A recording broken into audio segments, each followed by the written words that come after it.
Alors, les navigateurs arabes étaient connus durant la période anté-islamique sous le nom de Phéniciens.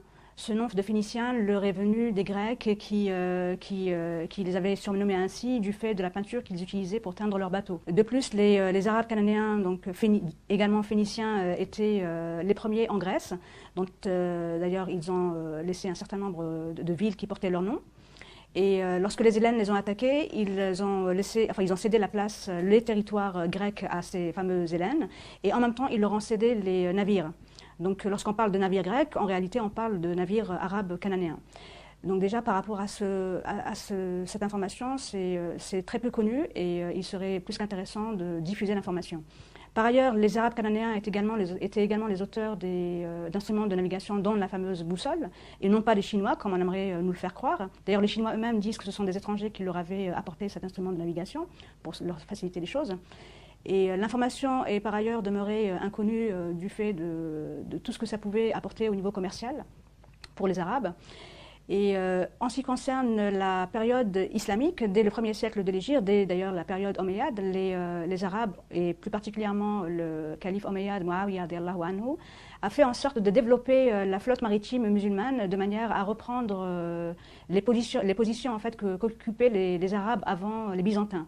Donc non seulement ils ont repris la mer Méditerranée aux Byzantins et qui appelait cette mer Mare Nostrum, mais de plus ils ont également été bien au-delà de ce qu'on pouvait imaginer, c'est-à-dire bien au-delà de la Méditerranée. Et en ce qui concerne également leur connaissance, ce sont les Arabes qui ont inventé la fameuse voile latine, qui a permis aux Portugais de naviguer par la suite sans que leur bateau coule dans l'océan Indien. Parce qu'il faut savoir que Vasco de Gama et les Portugais avec lui étaient incapables de naviguer dans l'océan Indien. Et ils ont dû faire appel à Ibn Majid, qui était un amiral du sultanat d'Oman, qui leur a donc enseigné comment naviguer sur l'océan Indien et qui de plus leur a permis également d'utiliser ces fameuses voiles triangulaires, appelées voiles latines, mais qui sont en réalité des voiles purement arabes. Donc les arabo-musulmans étaient présents sur le continent américain dès le 1er siècle de l'Hégire. Cela a été attesté par les découvertes archéologiques qui ont été faites par exemple en Californie et au Nevada. En Californie, le nom de Isa ibn Maryam y a été retrouvé écrit en lettres koufiques, c'est-à-dire originaire de Koufa en Irak, une ville qui a été fondée au 1er siècle de l'Hégire par Omar ibn Khattab radiallahu anhu. Et en ce qui concerne l'État du Nevada, on y a retrouvé le nom de Rasulullah sallallahu alayhi wa sallam écrit en caractères koufiques, donc qui ont permis aux chercheurs américains de Harvard et de Californie de dater la présence des arabo-musulmans comme remontant au 1er siècle de l'Hégire, c'est-à-dire entre 650 et 700 de l'ère chrétienne. Par ailleurs, un certain nombre également de navires, d'épaves de navires ont été retrouvés au large du Honduras et du Venezuela. Dans ces navires, il y avait des pièces de monnaie qui dataient de plusieurs siècles avant Christophe Colomb. De plus, 150 ans avant la fameuse découverte de l'Amérique par Christophe Colomb, qui vivait dans un monastère au sud de l'Espagne, à Palos de la Frontera, vivait un moine franciscain qui a effectué un voyage en 1350 environ, de l'ère donc chrétienne, en compagnie des Arabes du Maghreb vers les îles Caraïbes. Et à la suite de son voyage, il a écrit un livre qui s'appelle El Libro del Descubrimiento, le livre de la découverte, qui se trouve actuellement à la Bibliothèque nationale de Madrid, qu'on ne peut pas consulter, mais dont une copie scannée a été heureusement mise à la disposition des chercheurs sur des sites tels archive.org.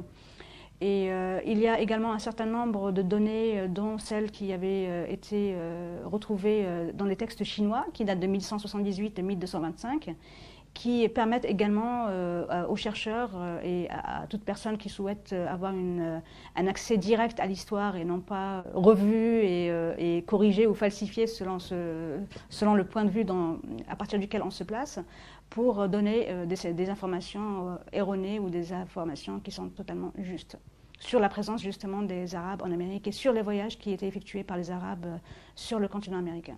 Alors les Indiens d'Amérique étaient donc, certaines tribus indiennes d'Amérique étaient donc de confession musulmane, et c'est une information qui nous est donnée par l'ancien ambassadeur des États-Unis à Dubaï, qui s'appelle Robert Dixon Crane. Il a écrit un article en 2004 dans lequel il souligne donc cette appartenance à la communauté musulmane des Indiens Cherokees. Il souligne également le fait que les Indiens étaient emprisonnés lorsqu'ils étaient vus en train de faire la prière à la manière des musulmans. Ils jeûnaient durant le mois de Ramadan et ils ont même instauré dans l'Indiana, donc au nord des États-Unis, sur les terres du grand oncle de l'ambassadeur américain, donc un lieu dans lequel ils pratiquaient le pèlerinage, ou du moins symboliquement ils reprenaient le tawaf sur le continent américain parce qu'ils ne pouvaient pas se déplacer vers la péninsule arabique. Par ailleurs, durant les années 1830, le gouvernement américain a décidé de déporter les Indiens Cherokees vers le Midwest depuis l'est des États-Unis en plein hiver. Donc les Indiens Cherokees ont compris qu'ils allaient être mis à mort, probablement du fait de leur appartenance à la communauté musulmane. Donc une partie a fui vers le nord. Une seconde partie est morte en cours de route parce qu'il faisait extrêmement froid et une troisième partie est arrivée à destination. Donc la question que pourrait se poser le lecteur aujourd'hui, c'est comment se fait-il que nous n'ayons pas eu accès à ces données extrêmement importantes pour le patrimoine historique de l'humanité? Ben, c'est tout à fait simple. Déjà, les arabo-musulmans avaient été chassés d'Espagne lors de la chute, dès la chute de Grenade. Et on ne voulait pas que les gens sachent que les arabo-musulmans étaient de l'autre côté de l'océan Atlantique. Ça, c'est le premier point. Le deuxième point, les chercheurs américains, entre autres, ont essayé de dévoiler cette information au grand public. Ils ont été menacés par les milieux académiques d'être licenciés et même les robinets financiers fermés si jamais ils dévoilaient la moindre information par rapport à cela. Donc ceux qui ont tout de même forcé ce blocus historique sont de grands universitaires intègres qui sont originaires de l'université de Harvard, du Smithsonian. Ils sont américains, anglais, allemands, espagnols, chinois, sud-africains, indiens. Ils sont vraiment de différentes origines. Mais en ce qui concerne les Américains, il y avait Cyrus Gordon, qui était un savant, linguiste et spécialiste d'archéologie.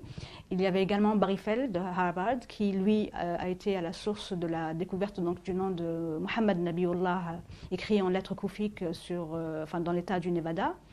Et un certain nombre d'autres, tels Alexander von Bütow, qui est allemand, et qui a justement consacré le premier chapitre de son livre à cette dictature qui régnait dans le milieu universitaire américain, entre autres.